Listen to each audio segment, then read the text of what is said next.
You're strong. You show up, you do the work. So why on your long efforts does it fall apart? It's not your muscles failing like in a heavy squat. It's not your lungs giving out on a final sprint. It's a complete system meltdown that leaves you weak, confused, and feeling like an imposter. For years, you've been told to just be tougher, to have more willpower. And that's a nice thought, but it's also completely wrong.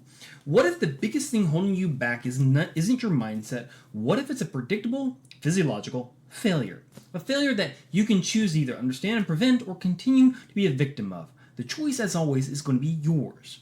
Look, you're tough as nails. You can push through almost anything. So why does it feel like you've forgotten how to run after 90 minutes?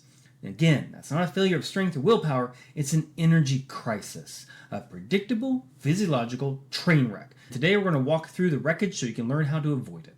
So what is this invisible barrier? You call it hitting the wall or bunking. In my world, we call it glycogen depletion.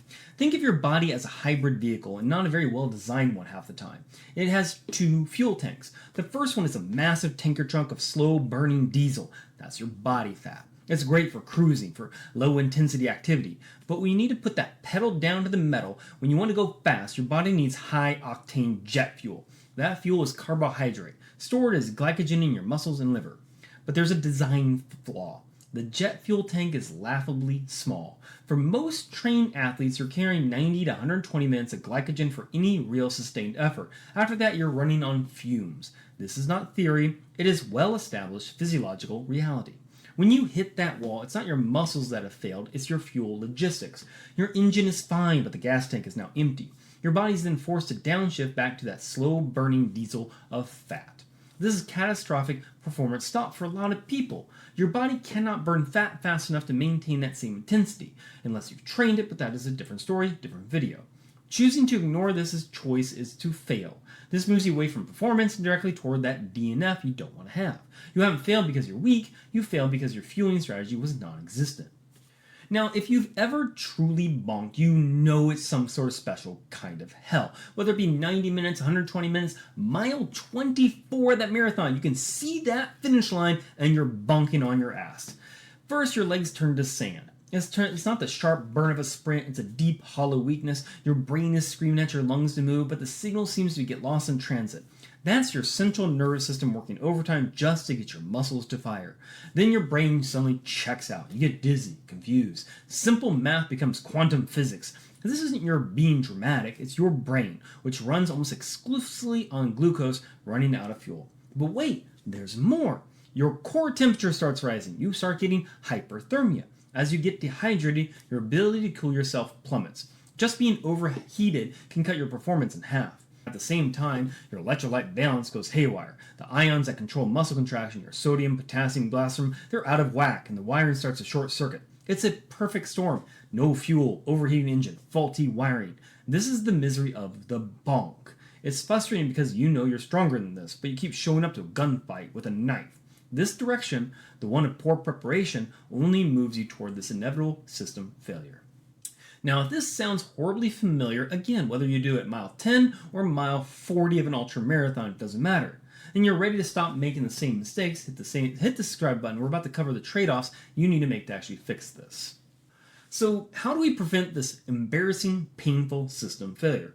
The answer is so simple, it's almost insulting. You have to eat and drink. You have to start much, much earlier than your ego wants to. And I am guilty of this, especially my ultras. You have to start eating as early as possible. You have to start drinking as early as possible.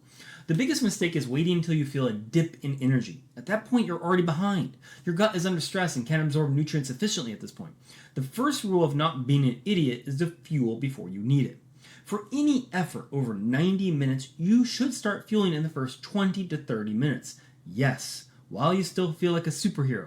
This is a choice. You are choosing to use incoming fuel now, which moves you toward sparing your precious glycogen stores for later. The alternative is choosing to burn through limited reserves, which means you toward bonking. So what should you eat though? Simple carbohydrates, gels, chews, sport drinks, whatever you can swallow, whatever you can hold into your stomach without regurgitating it. Your body needs sugar and you can use it now, not a 5-course meal though. A standard guideline is 30 to 60 grams of carbs per hour, but some athletes can push it up to 90 more depending on their pace and what kind of race they're doing. A single gel is about 25 grams. You do the math. You're taking something every 30 minutes, not every hour. And if you forget to drink, you might as well just sit down the curve. Dehydration thickens your blood, jacks up your heart rate, and accelerates your overheating. You need water, and you need electrolytes to replace what you're sweating out. You can't just cram 60 grams of carbs down your throat on race day and expect a miracle. You have to actually train for it too. You need to practice your exact fueling strategy and the type of foods you can actually tolerate on your longer training days. Use the same gels, the same drinks. This is non-negotiable. First, it tells you what your stomach can handle. Better have a GI disaster on a random Saturday than 3 hours into your A race. Or if you're a person that's probably doing something like Murph, which can be like 45 to 60 minutes, you need to practice what you can tolerate while wearing that weighted vest. It will actually impact your gut. Trust me, I learned the hard way on that one. Second, you can literally train your gut too. Like any system, it adapts to stress. By consistently giving it carbs during exercise, you can upregulate the transporters in your intestine, making it more efficient at absorbing fuel. It's a physiological adaptation. Choosing to train your gut moves you toward higher energy availability and away from stomach cramps. And finally, your training itself has to reflect your goals. If all your runs are 60 minutes, you are teaching your body nothing about handling the stress that comes later. You have to go long. Once or twice a month, you need a session that pushes past that 90-minute window at a controlled, moderate pace. And yes, this goes heavily for hybrid athletes, functional fitness athletes, OCR athletes, CrossFit athletes. I highly recommend having at least one workout, whether it's a Metcon, straight run, biking, swimming, whatever it is, push past that 90-minute, 2-hour mark. This is the trade-off. These long sessions build your fat burning efficiency and heat tolerance, but they also create stress. Choosing to go long and hard all the time moves you toward burnout and sky-high cortisol and away from productive recovery. The choice isn't going to go long all the time, it's to go long intelligently and for the right reasons and for the right training purposes. So the number one reason you are not an endurance athlete is not about grit. It's generally an energy management problem you've been choosing to ignore. The 90-minute wall isn't a rite of passage, it's a sign of poor planning. The good news is hitting the wall is a choice. You can choose to fuel early and consistently, or you can choose to practice that fueling and training. You can choose to move toward commanding your long efforts instead of just surviving them.